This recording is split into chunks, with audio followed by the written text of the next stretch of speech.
kanina, pag pinag-iwalay, mga ano ba, mababali. Pagka ano ba, pinit mong gano'n, pagka niya ang kailangan.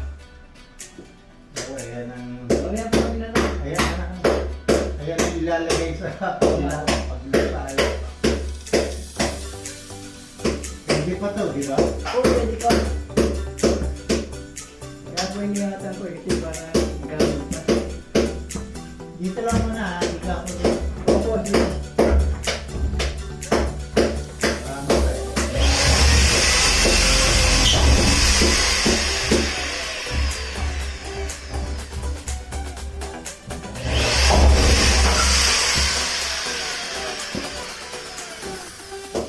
Pinagawa sa kanila, dahil yung sukat niya.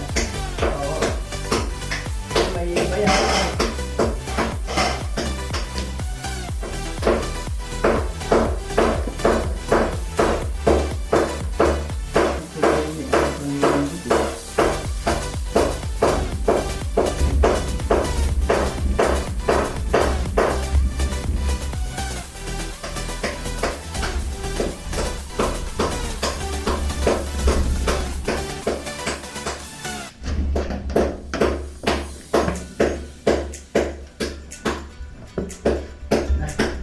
Naka-on pala yung cellphone mo ah.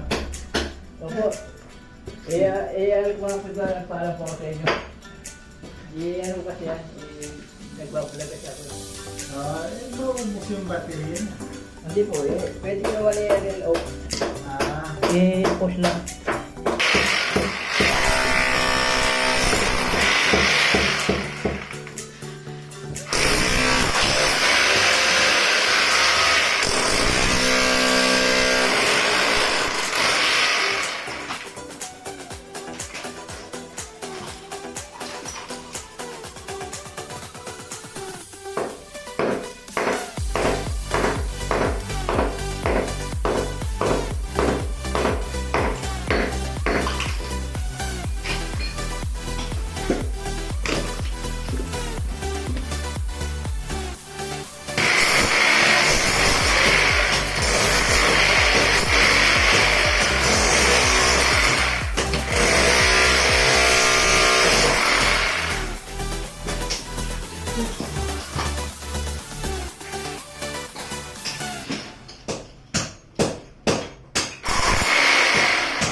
Ito mga boss, mga idol, medyo nabago ang plano.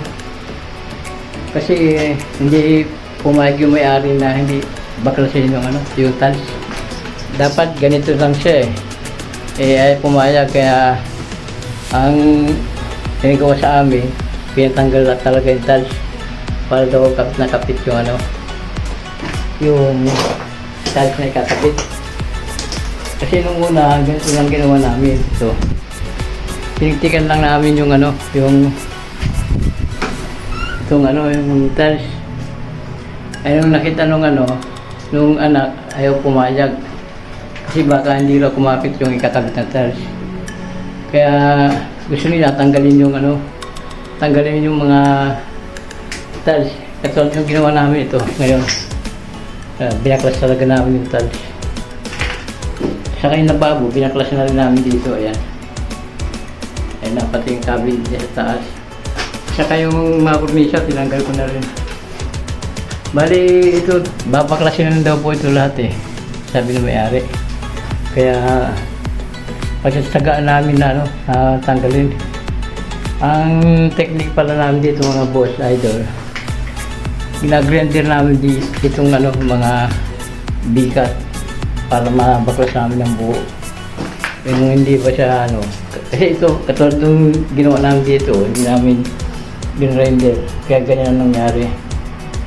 Ngayon, ang ginawa ko, ginrender kong bawat yung bawat bigat na nag-grind ako, ayan, grind ko yan para madaling baklasin. Ganito rin ang mangyayari din sa kabila. Ayan. I-grind ko rin to. Ayan, para mapaklas namin ng ano. O, ayan, hanggang dito lang muna mga boss idol. Papakita ko na lang ulit pag natapos na namin. Hanggang sa sunod na lang po.